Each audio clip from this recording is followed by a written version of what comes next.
Welcome to the Army Reserve video presentation of First Impressions.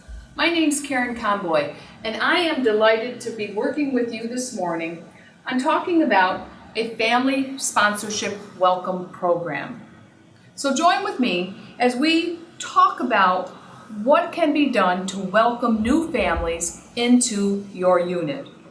Perhaps you're a family readiness liaison representative, or part of the staff, or a volunteer that's watching and learning how to better introduce a new family into your unit. This video is going to help you with that objective. So what is it that we'll cover as we go through this First Impressions Family Sponsorship Welcome Program video? Well, first of all, we're going to talk a little bit about the value of creating a program, or perhaps enhancing a program that's already in place. The other thing that we'll be doing is reviewing some methods, proven methods that have been used by other units that you could perhaps institute into your given unit. We're also going to talk about the role of key players, players such as yourself. Where do you fit into the mix of building this welcome program? What's important and how it can be done effectively? So those are some of our objectives. Well, again, the value, methods, and where the key players all fit together to form a team. So let's begin with the value of a welcome program for our new families. One of the top things includes building relationships between the unit and the new families that are entering into this Army Reserve relationship. So we want to build relationships, but we also want to educate the new families. And at the same time too, perhaps there's an opportunity for educating ourselves along the way. So as we educate families, we're taking information about the unit, sharing it with the family, but we're also taking information about the Army Reserve so that they not only get a picture at the unit level, but a broader picture of the entire Army Reserve. Again, value, inclusiveness. Don't we all want to feel a sense of being part of something? As you build this welcome program, you afford that sense of inclusiveness to these new families. They're not outside looking in, they are part of the unit, part of the family that exists for that given unit. So those are some quick values, but I would hope that as you listened to these different ideas on value, you too were thinking of other ways that value might be afforded with this family welcome program. And you might want to share and talk about these other ideas with the folks that you'll be working with. During this video, we will review 4 possible methods that could be used for welcoming families. I want to stress that these are suggested methods. You may have other methods that you arrive at with the team that you're working with. I encourage that. Family Programs encourages that. So while these are methods that are being suggested, they are not an all-inclusive list. Please get the ideas going. Think of things that you may be able to complement with these methods that we'll talk about. So what are they? What is out there and available to you as a unit for welcoming families? You could create a welcome packet. You could make phone calls to new families. You could hold a new family orientation, or you could assign family sponsors, kind of a buddy system. So what we'll do is we'll kind of break down those 4 method suggestions. We'll talk a little bit about the strengths of a given particular method, and then some of the challenges that you might face as you explore a given method. So let's begin with the welcome packet. Welcome packet's very nice because what it does is it's a consolidated amount of information that you can prepare ahead of time You can review it, you can edit it, you can compile it in such a way that as information changes, you can readily update it as needed. Oftentimes, that packet is something that includes a letter from the commander. That can be pre-written. It can change from commander to commander so that that new vision is updated as necessary. The welcome packet also can include an agenda of what's going on in the unit, key dates that are happening, training dates, exercise dates, and that's important to a family because, as you know, knowing when a particular event is going to happen allows you to plan around it, whether it be a birthday or significant party or something along those lines. Knowing what the unit has on their calendar will help the family better coordinate their calendar alongside it. It might also include an outline of the FRG, who's involved with the FRG, what are some of the activities that the FRG has done historically. And then another nice portion to a welcome packet is local resources. The local resources is nice if you're a new family because what it does is it gives you an idea of what's in a given area if you're not from that area or you're moving into the area or just visiting for a weekend drill. Hotels, events for the kids, activities for the kids, and all that can be spelled out in a written format and put into the welcome packet. So on the challenging side, welcome packets do include postage costs, and that may be a little bit difficult for a management with budget cuts and things of that sort. As I mentioned, requirement to get things updated. Someone's going to have to be responsible to make sure all the information in a given packet is current. So that might be a challenge. But again, challenges are not presented to say, we don't want to do this. They're presented so that you can really think about that and address it as necessary. Another method is phone calls. Nice thing about phone calls is that they are more personalized. They really help to establish a meaningful contact that's two-way. You can have a conversation that immediately answers questions for a new family. There's no lag time there. Or perhaps if the question can't be answered immediately, there is an opportunity to say, I can find out that information for you and get back to you with regard to it. The challenge to the phone call is that there is a form, hopefully you're familiar with it, it's called a 107-R. And that 107-R is filled out by the soldier.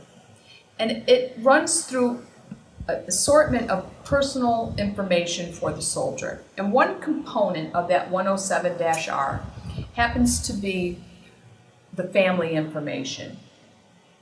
And the soldier has to indicate that it's acceptable for that family to be contacted and provide phone numbers, emails that are current and up to date. So a challenge on a phone call may be one that the soldier did not elect to have families contacted or put down a phone number that's no longer valid. Please do not let that challenge deter you from using this method. Instead, try to create an environment where your soldiers understand the value of saying, yes, contact my families, and the importance of giving good phone numbers. I cannot stress enough how important it is to use that 107-R in a way that allows contact back to the family. So again, that method is a phone call method. Another method is the new family orientation. New family orientation is an in-person or a pre-defined program agenda that is followed to welcome families in a more structured way. So examples of that might be, you have an evening where families are invited and it's a bit of a social, but at the same time too, you cover topics of importance. Commander may address the audience, introduce him or herself. The FRG may be on site to, again, introduce themselves and talk about initiatives that they have been working on. There may also be video clips about different programs available through family, programs from a Army Reserve level, not just at the unit, but from a larger perspective. So you can build this family orientation in such a way that it can be done on-site in person, or perhaps it is video recorded and it is presented as a video presentation, as a webinar, as a video teleconference. So there are all sorts of different ways to do it, but again, you're getting a personalized message. A challenge to doing that is setting aside the time, particularly if you're doing it as an on-site, getting everybody available for that given orientation. Families that are geographically dispersed, and as Army Reserve families, we know that's quite often the case. Trying to get them into an orientation may prove somewhat challenging. But again, it's out there, it has proven itself to be of value to families, so it too could be explored for your unit.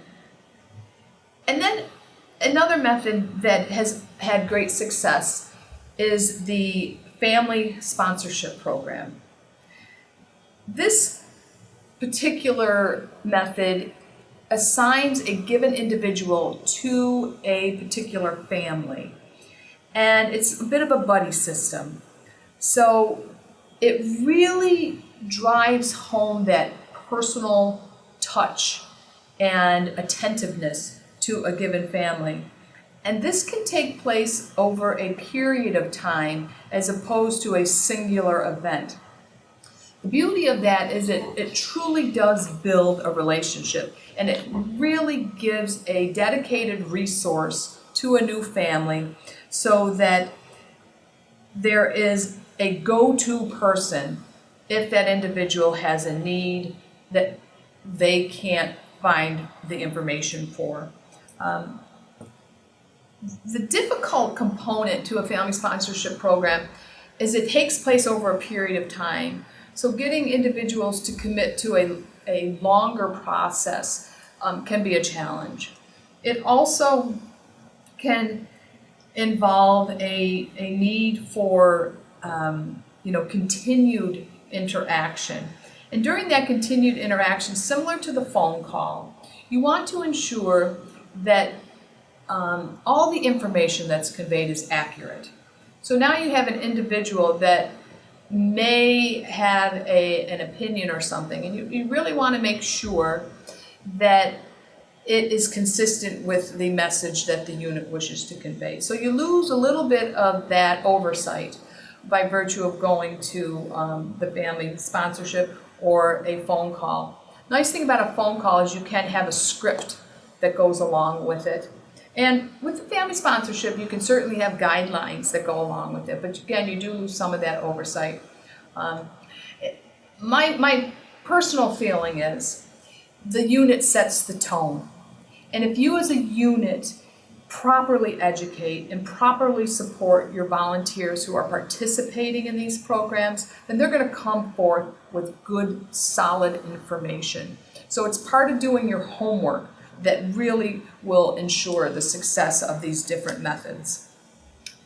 I said at the beginning, these are suggested methods. I'm hopeful that you have ideas and things that you generated as I was talking through this that you could explore and add to or put in lieu of these suggested methods. Nice thing about these methods is that we have a team of people who have tried these. So you can go to a resource and say, hey, do you have a form letter that we could maybe rework? Do you have a script that we could perhaps, again, look at and modify to become our own for the unit? So if you're out there as the frill, as a volunteer that's going to be participating in this family welcome program, reach out to other units, to the headquarters family programs, to your family program coordinator, and look at what's already in place. So the team, how is all of this going to happen? It has to happen as a collaborative effort. The commander owns the family programs in the sense of a vision for his or her unit. So at the top of this welcome program is the commander and that commander's initiative, okay? But the commander has to have the support of some other very important individuals. The family readiness liaison, the frill. So if you are the frill watching this video, you understand that you take that commander's vision and you help execute that vision. And that's a critical role when it comes to welcoming new families, that you understand that you are an integral link to making sure families are included and involved in this new unit. The full-time staff also plays a very meaningful role. They act as somewhat of a glue, a source of continuity between commanders and individuals that are transitioning in and out of a given unit.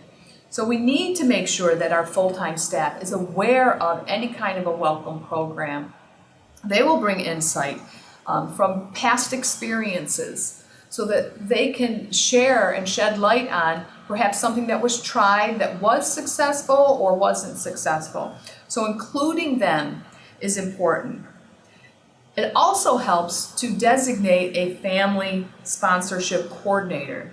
And perhaps you're sitting there and you're that designated individual.